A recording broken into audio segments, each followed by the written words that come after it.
జనవరి 24 అంతర్జాతీయ భ్రూణ హత్యల నివారణ దినోత్సవాన్ని పురస్కరించుకుని పట్టణానికి చెందిన సామాజిక కార్యకర్త తౌట రామచంద్రన్ రూపొందించిన కరపత్రాలను శనివారం ప్రముఖ పౌరాణిక పండితులు బుర్ర భాస్కర్ శర్మ, జిల్లా వైద్యాధికారి డాక్టర్ సుజాత, జిల్లా ఉప వైద్యాధికారి డాక్టర్ ఎన్ శ్రీనివాస్ ఆవిష్కరించారు. ఈ సందర్భంగా బుర్ర భాస్కర్ శర్మ మాట్లాడుతూ పురిటిలోని బిడ్డను పురిటిలోనే చంపేయడం అతిపెద్ద నేరమని అన్నారు. కరపత్ర రచయిత తౌట రామచంద్రన్ మాట్లాడుతూ ప్రైవేట్ స్కానింగ్ సెంటర్ల యజమానుల ధనదాహం వల్లనే లింగ నిర్ధారణ పరీక్షలు చాటుమాటుగా సాగుతుండడం శోచనీయమని అన్నారు. చట్టంలోని కొన్ని లొసుగుల వల్లనే ఈ దురాచారం కొనసాగుతుంది. తద్వారా స్త్రీలింగ నిష్పత్తి తగ్గిపోతుండడం ఆందోళన కలిగిస్తుంది ఆయన పేర్కొన్నారు. డాక్టర్ సుజాత మాట్లాడుతూ ఎక్కడ ఇలాంటి పరీక్షలు జరిగినా తమ దృష్టికి వస్తే తప్పకుండా కఠిన చర్యలు తీసుకుంటామని ఆమె పేర్కొన్నారు. జిల్లా ఉప వైద్యాధికారి డాక్టర్ శ్రీనివాస్ మాట్లాడుతూ అన్ని స్కానింగ్ సెంటర్లో తాము తనిఖీలు చేస్తూ ఎక్కడ లోపలన వారికి జరిమానా విధిస్తూ ఇలాంటి పరీక్షలు జరగకుండా కఠిన చర్యలు తీసుకుంటామని అన్నారు. కార్యక్రమంలో పలువురు సామాజిక కార్యకర్తలు పాల్గొన్నారు.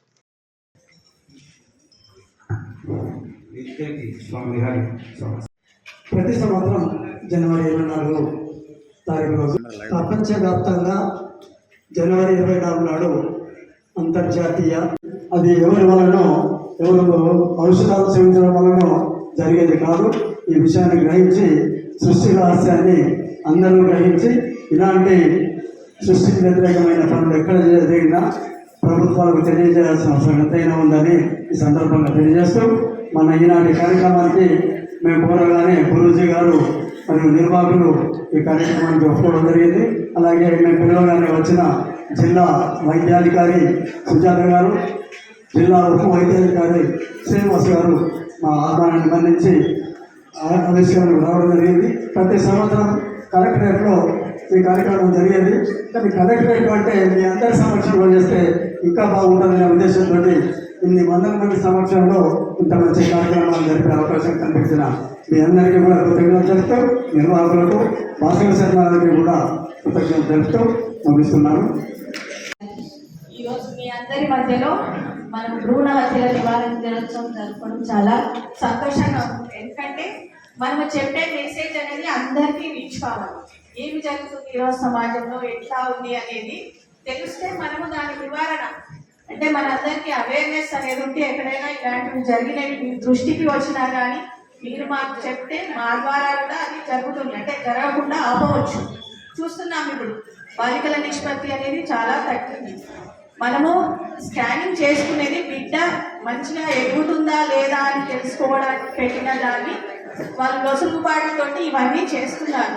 అంటే మొదలు మనలో మార్పు రావాలి. బాలికైనా, పాప అయినా, బాబు అయినా, ఎవరైనా ఒకటే, అంతేనా కాదు? ఇప్పుడు మనం చూస్తున్నాం.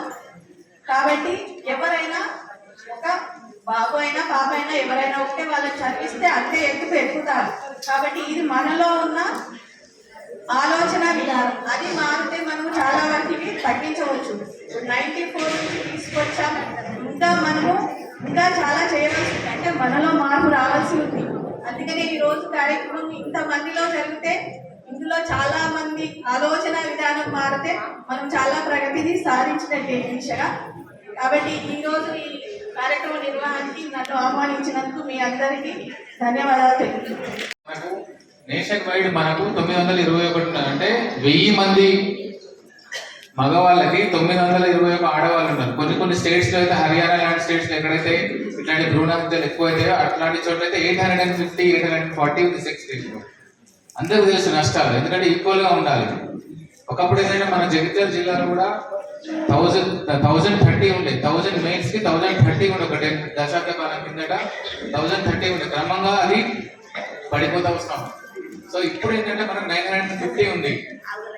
వరుసగా వచ్చే డిఎంహెచ్ఓస్ మనకు అంతకుముందు ప్రమోద్ సార్ కానీ, శ్రీధర్ సార్ కానీ, సువర్ణ మేడం కానీ రెగ్యులర్గా ఫాలో అప్ చేయడం వల్ల ఈ 950కి వచ్చింది.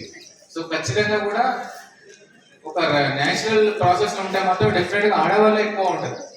మగవాళ్ళ కంటే ఆడవాళ్ళే ఎక్కువ ఉంటారు. 1020, 1030 అని వస్తుంది. ఎక్కడ కూడా సెక్స్ సెలెక్షన్ కాకపోతే, అపార్చునిటీ కాకపోతే, నార్మల్ ఫర్టిలిటీ రేట్ ఉంటే ఎక్కువగా ఉంటారు ఆడవాళ్ళు. ఇలా చేసేవన్నీ కూడా భ్రూణ హత్యలు అన్నారు. అలా జరగదు. ఒకవేళ మనం ఆపినంత మాత్రం చేత పుట్టవలసిన వాడు పుట్టకుండా ఉంటాడా? మన ఉద్దేశం పుట్టకుండా ఉంటాడు అనే వాళ్ళను భగవంతుని ప్రసాదంగా స్వీకరిస్తారు. ఆడపిల్ల పుట్టినంత మాత్రం చేత ఈ పిల్లల్ని మనం నువ్వు మీ పుట్టింటికి వెళ్ళిపో, ఆడపిల్లలు మాకు కలిగితే మేము ఒప్పుకోమని చెప్పేది అత్తగారు. ఇది అత్తగారు మరి ఆడపిల్లని చెప్పాలా, మగపిల్లాడని చెప్పాలా, ఇటు అటు కాదని చెప్పాలా? ఏమని చెప్పాలంటారండి అత్తగారిని? కనుక ఎట్టి పరిస్థితుల్లోనూ ఇటువంటి జరగదు. అదేదో ముందు తెలుసుకోవాలి అనే కోరిక చాలా మంది. భాగవతంలో చెప్పబడుతుంది, స్కాన్ తీస్తే వచ్చే ప్రమాదం ఏమిటి భాగవతంలో చెప్పారండి. ఇప్పుడు ప్రభుత్వాలు చెప్పక్కర్లా. అందువల్ల అంత దివ్యమైనటువంటి రోజున దాన్ని గుర్తు చేసుకుంటూ ఇక్కడికి అనేక మంది వచ్చారు కనుక ఆ సామాజికమైనటువంటి న్యాయాన్ని గుర్తు చేసుకుని మరల ఒక్కసారి అటువంటిది జరగకుండా చూడండి